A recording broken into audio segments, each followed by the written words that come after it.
오늘 여러분과 그리스도인의 디테일이라는 제목으로 말씀을 나누고자 합니다.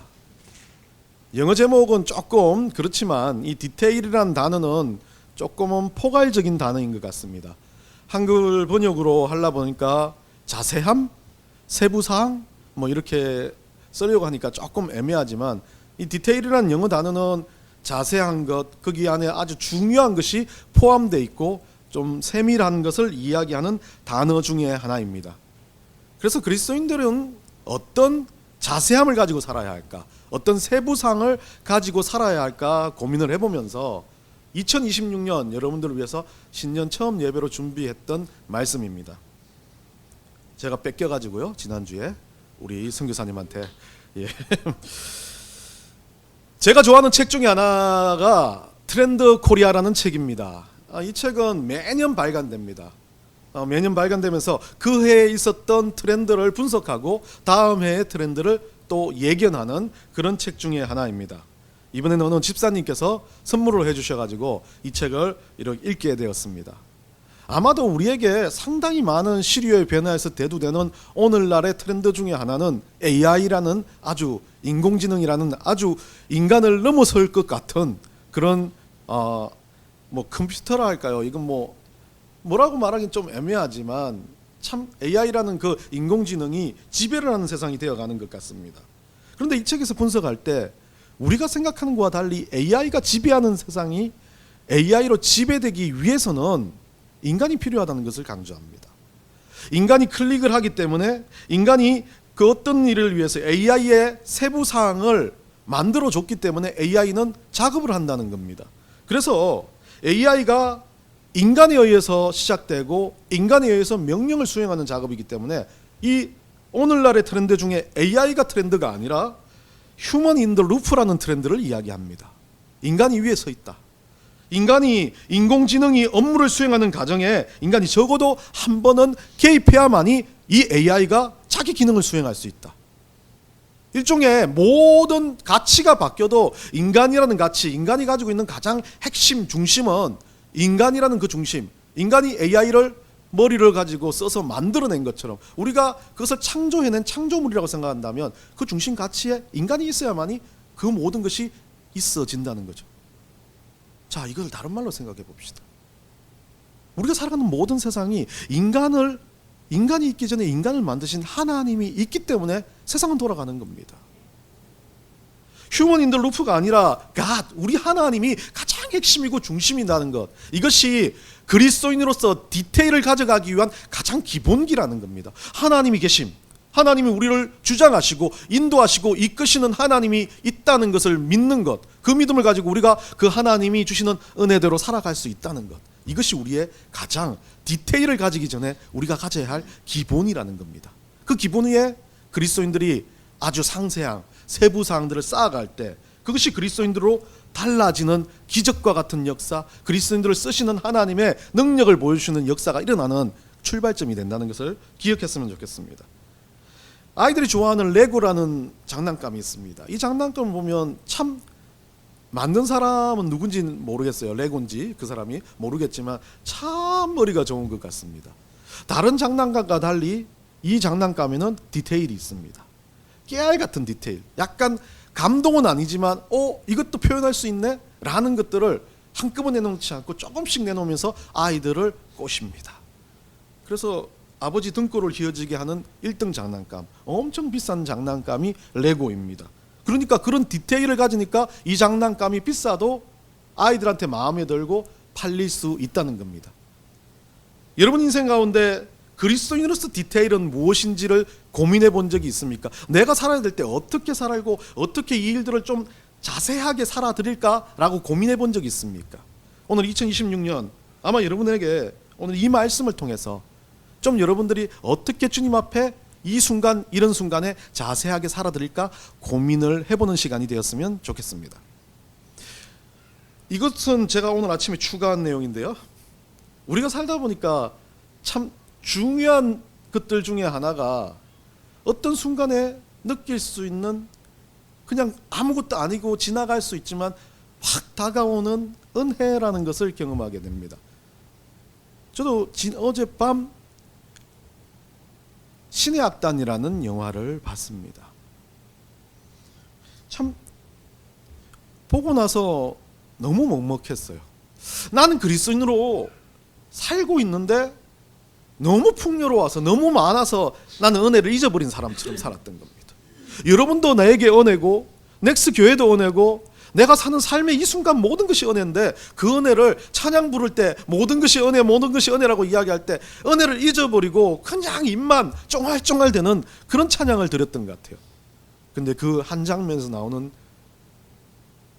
사랑하는 친구가 죽었고 자기들이 해야 될 일이 완전히 꺾여버린 상황에서 그 어떤 한 명이 부르는 아주 떨리는 음성으로 부르는 모든 것이 은혜라는 이 찬양에서 가슴이 뭉클했습니다. 나를 돌아보게 됐습니다.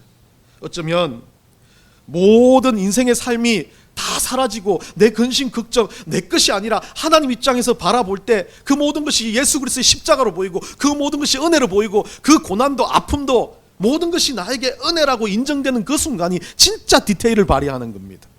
그리스도인의 디테일은 그겁니다. 자기 십자가 주님 앞에서 모든 것을 은혜로 은혜가 아니지만 내가 봤을 때 누가 봐도 은혜가 아니에요.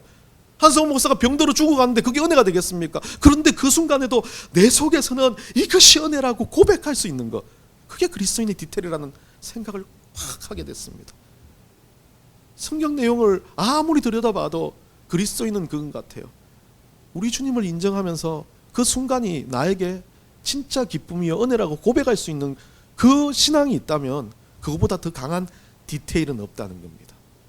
이것이 뭐냐면요, 영적인 조건 반사입니다. 은혜가 아닌데도 은혜가 되는 겁니다. 감사가 아닌데도 감사가 되는 겁니다. 그냥 주님께서 하셨기 때문에, 내가 한 게 아니기 때문에 감사가 되고, 내가 한 것이 아니기 때문에 주님께서 하시는 거기 때문에 은혜가 된다는 것, 그것을 저는 제가 개인적으로 생각해 볼 때 영적 조건 반사라는 거죠. 조건 반사는 어떻게 일어납니까? 내 뜻대로 일어나는 게 아닙니다. 그냥 일어나는 겁니다. 계속해서 내가 하나님 말씀 보고 감사를 누리고 은혜를 누렸기 때문에 은혜가 아닌 상황이라 할지라도 그것이 은혜가 되는 겁니다. 감사를 할 수 없는 상황이라 할지라도 그것이 감사가 되어지는 것, 그것이 그리스도인의 가장 중요한 디테일이라는 걸 어제 저녁에 깨달았습니다. 말씀을 준비할 때는 그것보다 다른 것으로 생각했지만, 일맥살통하는 말씀일 수 있겠지만, 여러분한테 진짜 해주고 싶은, 하나님께서 들려주고 싶은 말씀이 그건 것 같아요. 우리가 생각하는, 우리가 만족하는, 우리가 가지고 있는 모든 순간이 은혜가 아니라 하나님이 주시는 것, 하나님이 허락하시는 것, 고난도 아픔도 슬픔도 기쁨도 그 모든 주시는 것을 은혜로 누릴 수 있는 것이 진짜 디테일이라는 전제를 갖고 오늘 여러분과 말씀을 조금 더 나눠보고자 합니다. 오늘 말씀에서 사도 바울이 그리스도인들에게 이 일종의 말하는 어떻게 하면 영적으로 반응을 하게 될까? 조건 반사를 하게 될까? 어떻게 하면 그 디테일적인 반응을 할 수 있을까? 그 디테일의 반응은 어떤 거냐라는 것을 오늘 본문에서 저는 한 5가지로 요약해서 이야기해 보려고 합니다. 오늘 2026년 여러분들이 이 26년 살아가면서 이런 반응을 일으키는 한 해가 되기를 간절히 소망합니다. 첫 번째는요, 오늘 25절을 보면 25절은 뭐라고 되어 있냐면 25절에서 말씀하는 게 그런즉 거짓을 버리고라고 되어 있습니다. 아무런 많은 다른 목사님들이나 주석을 바라보면 문맥의 이야기들을 중심으로 생각하는데, 저는 가장 중요한 것이 그런즉 어떤 앞쪽에 있었던 일들, 앞에 있었던 일들에 대해서 이제 이 일들을 행해야 된다. 그러니까 그리스도인이 이제 그리스도인들로서 이 일들을 행해야 되는데 첫 번째로 가지고 오는 게 뭡니까? 버린다는 개념이죠. 거짓을 버린다는 겁니다. 결국 이것을 보면서 25절에서 먼저 할 수 있는 것, 우리가 어떤 것을 바꿔내기 위해서 첫 번째 하는 것은 버림에서부터 시작되는 건데요, 그 버림은 다른 어떤 것도 아니라 바뀌는 거예요. 내가 버려내는 것이 내 의지대로 버려내는 것이기도 하겠지만 내가 스스로 바뀌려고 노력해야 됩니다. 거짓말을 버린다라고 그랬는데요, 잘못된 말을 버리고 잘못된 것을 버리는 건데, 이 거짓말은 함축적인 의미라고 생각이 듭니다. 그리스도인으로서 살아가면서 우리의 삶의 모든 부족함을 벗어버리는 겁니다. 그래서 오늘 이 첫 번째로 우리가 조건 반사를 일으켜야 될 그리스도인의 모습은요, 그리스도인들은 변신해야 된다는 생각을 했습니다. 어쩌면 우리 인생을 살아가면서 그리스도인들은 바뀌어지는 것이 아니라 스스로 바뀌어지기 위해서 안간힘을 써야 되는 거죠. 우리 하나님이 은혜 주십니다. 근데 은혜 주시는데 자기가 안 바뀌면 아무것도 안 됩니다. 예배를 드리는 태도도요. 여러분들이 아무리 좋은 말씀, 아무리 대단한 말씀, 아무리 엄청난 사람이 와도 그것을 은혜로 누리지 못하면, 그 말했던 디테일을 가지지 못한다면 안 되는 겁니다. 그 악단들이 한 명이 죽어가고 암 좋은 상황이 되었던 그 악단들이 그 가운데서도 은혜라고 찬양할 수 있는 이유는 바뀐 겁니다. 이 엄청난 불행한 사건이 하나님 주시는 은혜로 바꿀 수 있다는 변신을 시켜버린 겁니다. 뒤에 말씀을 돌려줘야 되는데 어디 갔습니까?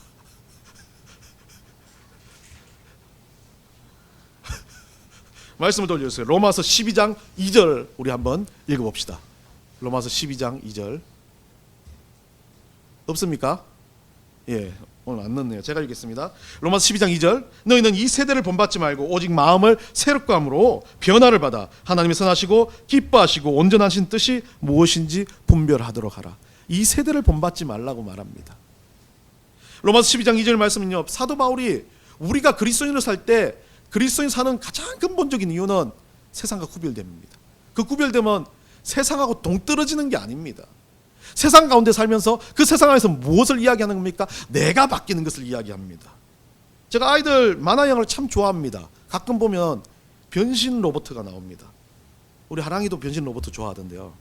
변신 로봇은 변신을 할 때 왜 어릴 때는 왜 저렇게 오버를 하지? 막 숑숑숑 하면서 번개를 치고 막 별들이 날아다니면서 변신을 딱 합니다. 그런데 나이가 지나서 보니까 그 변신하는 장면이 잊혀지지가 않습니다. 이유가 뭐겠습니까? 바뀐다는 것은 오버하는 것이 아니라 바뀐다는 것은 새로워지는 것이고, 그 앞에 있었던 것을 이전 것은 지나갔으니 보라 새 것이 되었다는 그 말씀처럼 이전 것은 없어지는 겁니다. 그러면 충격적인 겁니다. 과거의 삶이 아니라 이제는 완전 바뀐 삶이 되는 거죠. 변신 로봇은 더 변신을 하면 더 강해지고 엄청나지고 더 멋져집니다. 그리스도의 변신은 이겁니다. 하나님 안에서 이전의 삶을 답습하는 게 아닙니다. 은혜로 그 삶이, 이전의 삶은 지나가고 새로운 삶으로 하나님 앞에 바뀌어지는 걸 이야기합니다. 새로운 삶이 이전과 똑같으면 어떻게 되겠습니까? 또 찌질 맞고 궁상 맞은 삶이라면 우리 하나님은 그건 변신이라고 말하지 않습니다. 그렇기 때문에 사도 바울은 말합니다. 거짓을 버리라. 과거의 삶에 잘못된 것, 스스로 부족했던 모든 것을 버리는 것으로 그리스도인의 디테일은 시작되는 겁니다. 두 번째는 뭐냐면 26절, 27절에 가보면요, 분노에 대해서 이야기하고 있습니다. 분노를 조절하고, 어쩌면 분을 품지 말고 죄를 짓지 말고, 이게 여러 가지로 이야기하지만 분과 죄를 연결하면서 분 자체가 있으면 죄가 연결되어 온다는 것을 이야기하고 있습니다. 그리고 그 분이 어떻게 됩니까? 분을 가지고 있으면 마귀에게 틈을 준다고 되어 있습니다. 자, 분내는 건 여러분들 분노 참 조절하기 힘든 것 같습니다. 갑자기 올라오기도 하고, 갱년기이기도 하고, 이 분노를 가지고 있다는 것 자체가 어쩌면 우리가 보기엔 조금 문제가 있어 보이지만 아닙니다. 분노 자체는 하나님께서 우리에게 주시는 감정 중에 하나입니다. 근데 이 분노를 어떻게 하라고? 조절하라는 거죠. 분을 뭐라 그럽니까? 내지 말라라고 이야기하지 않습니다. 내십시오. 괜찮아요. 저한테 와서 소리 질러도 됩니다. 그 다음이 중요합니다. 분을 내어도 그것이 죄로 연결되지 말아야 돼요. 다른 말로 하면 분을 내지만, 분이 나지만 어떻게 해요? 화가 치밀어 오릅니다. 뚜껑이 열릴 것 같습니다. 그 순간에 뭐 하라고요? 참으려고 노력해야 되는 거죠. 그래서 사도 바울이요, 대단해요. 참 대단하게, 어쩜 구절을 보면 너무 확실하게 26절 보면 분을 내어도 그것이 죄로 연결되지 않게 하라. 그러면 어떻게 분을 풀면 될까? 해가 지도록 시간 줄게, 분을 품지 마라. 이렇게 말합니다. 분은 어떻습니까? 대부분 화가 머리 끝까지 쏟아지면 1시간만 그 사람 안 쳐다보면 줄어들었습니다. 쳐다보고 있으면 어때요? 계속 화가 날 수 있지만 1시간만 안 보면 줄어들 수 있습니다. 분은 조절할 수 있습니다. 그래서 저는 이 분노라는 건 우리 그리스도인에게 알람시계 같은 겁니다. 내가 약하고 연약하고 은혜가 없는 상황을 알려주는 것 같습니다. 분노가 치밀어 올라요. 짜증나고 미워요. 또 저렇게 한다라는 생각이 들면 내 스스로를 돌아보는 거예요. 내 스스로가 그 분노에 잠식되어서 은혜가 없는 상황이라는 걸 깨달으라는 겁니다. 우리 하나님 그래서 하루를 줄게, 한번 생각해봐 라고 사도 바울을 통해서 이야기한 것 같습니다. 미국에서 아파트에 살 때 그 아파트에 기억나는 게 있으면 알람이 기억납니다. 우리 갈렙이 어릴 때인데 그 알람이 갑자기 새벽에 울려가지고 그 소방 알람이 울려가지고 막 아파트 사람들이 다 밖으로 나오는 걸 봤습니다. 우리도 자다가 막 갈렙이 껴안고 밖에 복도에 가니까 사람들이 우왕좌왕하고 난리가 났습니다. 아닌 걸 또 한 몇 시간 지나 또 알람이 울립니다. 그때까지 또 사람들이 우리도 뛰어나왔습니다. 그런데 그 다음 날도 알람이 울렸습니다. 저희 안 나갔습니다. 그리고 그 다음 날도 또 알람이 수십 분 울리니까 그 다음부터는 사람들이 아무도 동요하지 않습니다. 쟤는 이렇게 들어옵니다. 분노는 이렇게 들어옵니다. 내가 이거 분노라는 걸 생각하지 못하고 이게 진짜 알람이었으면 죽을 건데 똑같이 반응해야 되는데 그리스도인들은 어떻습니까? 처음에는 분노가 치밀어 오르는 것을 그냥 그렇게 누리다가 뒤에는 그 분노를 그냥 아이고 분노지 하고 넘어갑니다. 분노를 해결해야 되는 거죠. 분을 죽여야 되는 거죠. 해가 지도록 분을 품지 마라 그러는데 그 분을 가지고 그 다음날 곱씹고 그 다음날 곱씹고 1년 후에 곱씹고 3년 후에 곱씹으면 여러분 사람한테 그러지 않습니까? 저도 그래요. 어제도 곱씹다가 들킨 것 같아요. 우리 어머니한테 사촌 동생을 곱씹었어요. 여하튼 그런 마음을 가지고 있으면 안 돼요. 참 인간은 약해요. 그런데 그 마음을 가지고 어떻게 해야 됩니까? 우리는요 그 분노를 조절할 수 있고 그 알람 기능을 해결할 수 있는 방법을 주셨는데 제가 말씀을 안 띄웠는데 제가 읽어드릴게요. 빌립보서 4장 6절에 7절 말씀입니다. 여러분 잘 아시는 말씀입니다. 아무것도 염려하지 말고 다만 모든 일에 기도와 간구로 너희 구할 것을 감사함으로 하나님께 아뢰라. 이것이 분노를 바꾸는 첫 번째 수단인 겁니다. 참 감사하기 힘들죠. 그런데 제가 그래봤어요. 너무 감사하기 힘들어요. 근데 하나님 앞에 아유 감사합니다 처음에 할 때는 그 꼴보기 싫은 나 때문에 왜 내가 감사해야 돼요 라고 그 힘든 어려움을 내가 왜 감사해야 돼요 라고 생각하는 그 감사의 기도가 기도하면 할수록 어떻게 됩니까? 그 은혜의 찬양처럼 이거 감사구나. 내가 이렇게 그리스도인으로 사는 것만 해도 감사구나. 7절에 그러면 그렇게 하면 어떡합니까? 빌립보서 4장 7절에요. 그리하면 모든 지각에 뛰어난 하나님의 평강이 그리스도 예수 안에서 너희 마음과 생각을 지키시리라. 상황 안 바꾼다 합니다. 그 사람 안 바뀐다 합니다. 내 모든 것 안 바뀐다 합니다. 누구 바꿉니까? 내 마음을 바꾼다고 합니다. 내 생각을 바꾼다고 합니다. 그게 바로 분을 내 안에 있는 이 알람을 바꿔내는 역할을 하는 겁니다. 세 번째로는요, 뭐라고 제가 보면 28절, 31절, 32절에 가보면 이 반복되어지는 말씀입니다. 구제하고 돌보라고. 이것이 그리스도인으로서도 가장 디테일한 작업을 하는 거라고 말합니다. 스스로 우리가 생각해 보면 이렇게 스스로에 대해서 알람 기능을 알고 스스로를 좀 깨달아서 은혜라고 생각되면 그 은혜라는 그 순간부터 바뀌는 것 하나는 주변이 보이기 시작합니다. 나만 바라보다가 주변이 보이기 시작하는 겁니다. 어쩌면 우리는 인생을 살아가면서 스스로를 돌아보지 못하니까 주변이 안 보이는 겁니다. 내 스스로 어떤 나의 분노, 나의 죄를 해결하지 못하니까 주변 사람밖에 안 보이고 원망밖에 안 보이는 겁니다. 그런데 그리스도인이 진짜 제대로 디테일을 간직하게 되면 주변이 보이기 시작하는 거죠. 그 전제는 자기를 돌아봐. 자기를 먼저 돌아보기 때문에 주변이 보인다는 겁니다. 미운 감정, 섭섭한 감정, 어려운 감정, 실패한 것, 좌절된 것, 정말 분노가 치밀어 올랐던 것 해결을 하고 나면, 스스로를 돌아봐서 해결을 하고 나면 이제 주변이 보이면서 그 주변의 사람에 대해서 어떻게 생각되어집니까? 그 전까지는 분노였지만 이게 돌아보면서 하나님 앞에 해결이 되면 그 이후부터는 긍휼함이 생깁니다. 사랑이 생깁니다. 정말 그 안에서 예수 그리스도의 은혜의 감정을 그들에게 전파하고 싶어집니다. 전도 왜 안 되는지 제가 확실하게 깨달았습니다. 나를 해결하지 못하니까 그래요. 스스로가 은혜가 안 되는데 전도가 되겠습니까? 아무리 그래도 말씀 못 전하지 않습니까? 제가 그랬지 않습니까? 이 커피 전도하는데 커피 안 받는다고 이거 한 사람 화가 치밀어 올라요. 그 사람을 내가 사랑할 수 없지 않습니까? 그런데 어느 날 내 안에 좀 기쁨이 생기면 이래 해도 저 아줌마는 원래 저래. 그래도 한 번 더 드려야지 라는 생각이 들 수 있는 겁니다. 인생은 그래요. 누구든지 우리가 주님 안에서 살아갈 때 가장 중요한 건 돌아볼 수 있는 그리스도인. 첫 번째로 나를 돌아보기 시작하면 정말 영혼들을 돌아볼 수 있는 그리스도인이 된다는 것을, 그것이 디테일이라는 것을 이야기하고 있습니다. 네 번째로는요, 뭐가 있냐면 29절에 가보면 말에 대한 문제를 하고 있습니다. 이제 돌아보기 시작하면 돌아보는 것에 더 디테일적인 게 입의 권세를 이야기하고 있습니다. 말을 어떻게 하느냐가 중요합니다. 말은 영적 조건 반사의 가장 첫 번째로 나타나는 겁니다. 물론 얼굴과 행동이 나타나지만 말은 가장 직접적으로 나타나는 겁니다. 아무리 그 사람이 힘들어도 상대방의 그리스도인으로서 대하는 태도가 나빠져도 인상만 보고 욕하지는 않습니다. 대부분 튀어나오는 첫 번째 말 때문에 그렇습니다. 행동도 그렇겠지만 말이 먼저 튀어나오는 게 사람입니다.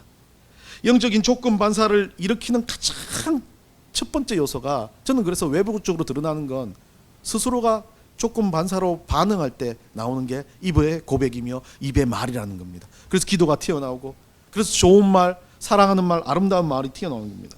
말을 통해서 사람들은 은혜를 전달할 수 있다는 겁니다. 말을 통해서 싸움이 시작되고 아픔이 시작되고 고통이 시작될 수도 있지만 말을 통해서 하나님의 영광을 드러낼 수 있다는 것을 이야기해주고 있습니다. 우리가 인생을 살아갈 때 보면요, 말을 하되 그 말을 좀 정말 열심히 되씹어 봐야 합니다. 이게 하나님 주시는 말씀인지, 하나님께서 나에게 이 말을 허락하는지를 되씹어 볼 수 있는 그런 은혜가 필요하다는 겁니다. 음식을 먹을 때 씹는 것처럼 말을 할 때 씹어야 됩니다. 반복적으로 씹어야 된다는 거죠. 저도 이 훈련이 정말 안 되는 훈련이었습니다. 몰라요, 티는 아닌데 왜 그렇게 사람의 말들을 먼저 하려고 하고 기회를 안 주려고 하는지, 내 말만 하려고 하는지. 그래서 그 내 말 속에는 내 것만 들어있는 거예요. 하나님께 없어요. 하나님께 들어있는 말은요, 내 말을 내놓지 않습니다. 먼저 내놓지도 않습니다. 지배하지도 않습니다. 하나님 주시는 말씀을 전달하는 사람은 자기 것을 내놓지 않지 않습니까? 잠언 18장 20절 21절에 이렇게 말합니다. 사람은 입에서 나오는 열매로 말미암아 배부르게 되나니 곧 그의 입술에서 나는 것으로 말미암아 만족하게 되느니라. 죽고 사는 것이 혀의 힘에 달렸나니 혀를 쓰기 좋아하는 자는 혀의 열매를 먹으리라. 솔로몬은 그렇게 알았다는 거죠. 말하는 게 얼마나 큰 무거운 힘이 되기도 하고 잘못된 일이 되기도 한다는 거죠. 그리스도인이라면 입부터 다스릴 수 있어야 된다는 겁니다. 말 한마디로 한 영혼을 살릴 수 있고, 말 한마디로 정말 내가 아닌 모든 그리스도인을 욕먹일 수 있다는 겁니다. 다른 말로 말 한마디로 우리 하나님 얼굴에 먹칠하는 역할을 한다는 겁니다. 마지막으로 이런 그리스도인이 바뀌면서 우리가 해야 된 궁극적인 디테일은 말도 예쁘게 하고 영적으로 돌아보고 한 영혼을 생각하는 모든 일들 가운데 우리가 이 모든 일들을 하는 이유는 하나님을 기쁘시게 하기 위해서 하지 않습니까? 우리 기쁨 때문에 이거 하는 거 아닙니다. 그런데 하나님을 기쁘시게 하면 할수록 어떻습니까? 우리가 더 그것이 은혜라고 막 속에서 쏟아지는 것을 보게 됩니다. 또 신의 학단 이야기를 하는데, 신의 학단 이야기를 보면 디테일이 좀 잘못 나 있습니다. 이 공산주의에 물들어있는, 사상이 물들어있는 사람이 찬양을 하고 말씀을 보다가 하나님을 만나니까 모든 게 다 지나가다가 젓가락이 떨어져 있는 것도 십자가로 보이기 시작합니다. 그러면서 서로 말은 안 하지만 보이지라고 묻습니다. 자기들끼리. 보인다는 겁니다. 뭐가 보이겠습니까? 하나님 보여요? 아니요. 하나님 주시는 그 은혜가 곳곳에서 보인다는 겁니다. 하나님께서 나에게 허락하신 그 영광이 보인다는 겁니다. 그 사람도 가면서도 기쁘다는 겁니다. 그 사람이 삶이 기쁘다는 겁니다. 우리 인생을 살아가면서 우리는 하나님을 기쁘게 하시는, 웨스트민스터 소요리 문답의 1장 1절에 우리의 인간됨의 목적의 가장 근본적인 목적은 우리 하나님을 기쁘시게 하는 것이라고 말합니다. 우리 하나님을 기쁘시게 하는 건 다른 말로 하면, 여러분들 하나님이 기쁨을 드리면요, 저는 그렇게 느꼈어요. 하나님 기쁨을 드리고 난 다음에 저한테 오는 건 수천 배 수만 배의 평안이 들어옵니다. 견디지 못하는 은혜가 들어옵니다. 30절에 보면요, 성령을 근심하게 하지 말라라고 말합니다. 반대로 말하면요, 하나님을 어떻게 해요? 기쁘게 하라는 겁니다. 사도 바울은요, 이게 그리스도인의 디테일 중에 가장 궁극적이고 마지막 우리가 드려야 될 것이라고 말합니다. 스바냐 3장 17절, 여러분들 우리가 뒤에 찬양으로 제가 집어넣었는데, 지난주에도 제가 하려고 하다가 뺏겨가지고 또 불렀지만 또 이 찬양을 드리고 싶은 이유는요, 이 가사를 보면 여러분들 가사도 아니지만 스바냐 3장 17절의 기록입니다. 스바냐 선지자가 그 이스라엘 민족들을 보면서 우리 하나님이 누구신지를 정확하게 이야기하십니다. 너희 하나님 여호와가 너희 가운데 계시니 그는 구원을 베푸실 전능자시라. 우리 하나님 구원자시다. 그가 너 자체, 너 그리스도인이 된 너로 말미암아 기쁨을 이기지 못하시며 너를 잠잠히 사랑하시며 너로 말미암아 즐거이 부르며 기뻐하시리라. 우리는 하나님을 기쁘시게 한다 그러지만 이 스바냐 선지자의 성경의 기록의 말씀대로면 내가 하나님, 내 존재만으로도, 내가 예배 드리는 것만으로도, 내가 여기에 앉아 있는 것만으로도, 내가 한 영혼을 구원하는 것만으로도, 우리 하나님은 내가 구원한 건 아니지만 복음을 전달하는 것만으로도 우리 하나님은 기뻐서 견디지를 못한다는 거예요. 여러분 그렇잖아요. 이쁜 짓 하는 애교 부리는 아이, 멍멍이 한 마리를 보면 너무 이쁘다 하는데 우리 하나님 그것 이상으로 우리가 하는 모든 행동에 기뻐하심을 이기지 못한다 그런다는 거예요. 특히 어떤 거요? 영혼에 대한 마음을 가지고 디테일을 가지고 사랑하는 마음으로 살아가는, 우리가 그리스도인이라는 이름을 걸고 살아가는 그 삶을 볼 때 그런 거죠. 한 영혼을 향해서 기이 여기는 것, 하나님을 우리의 주인으로서 인정하며 살아가는 것. 만약에 우리가 하나님을 주인으로 안 산다면 하나님은 관심은 있겠지만 기뻐하는 존재가 되는 건 아니에요. 사랑하는 존재는 될 수 있지만 그로 인해서 기뻐하는 존재는 되지 않습니다. 이 모든 세상의 영혼들 다 사랑하십니다. 그런데 저 세상 가운데 있는 영혼들로 인해서 하나님은 기뻐하시지 않습니다. 이유가 뭐겠습니까? 하나님을 따라야 되잖아요. 하나님을 알아야 되잖아요. 그래서 와가지고 애교라도 부릴 수 있는 그런 존재가 그리스도인이라는 겁니다. 그게 그리스도인들이 해야 할 마지막 디테일이라는 겁니다. 우리는 하나님이 기뻐하시는 삶을 살아드리는 그리스도인입니다. 26년 여러분들이 살 때 어떤 삶을 살아드리겠습니까?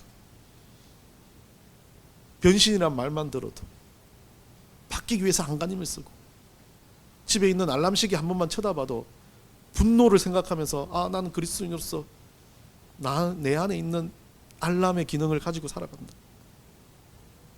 지나가면서 말 한마디를 던지더라도 정말 우리 하나님이 기쁨이 되기 위해서 26년을 안간힘을 쓰면서 드리는 여러분들이 되시기 바랍니다. 개인적으로 생각해 보면요, 넥스 교회가 작고 어쩌면 남들 보기에는 그냥 초라한 교회 한 군데 같겠지만 우리 하나님은 대형 교회 한 군데, 아니요, 엄청난 세계의 가장 큰 교회라 할지라도 거기서 누리는 기쁨과 우리 교회에서 누리는 기쁨이 똑같으시다는 겁니다. 왜 그러냐면 우리 하나 때문에 기뻐하시기 때문에 그래요. 그 건물 때문에 기뻐하시지 않아요. 그 숫자 때문에 기뻐하시는 거 아니에요.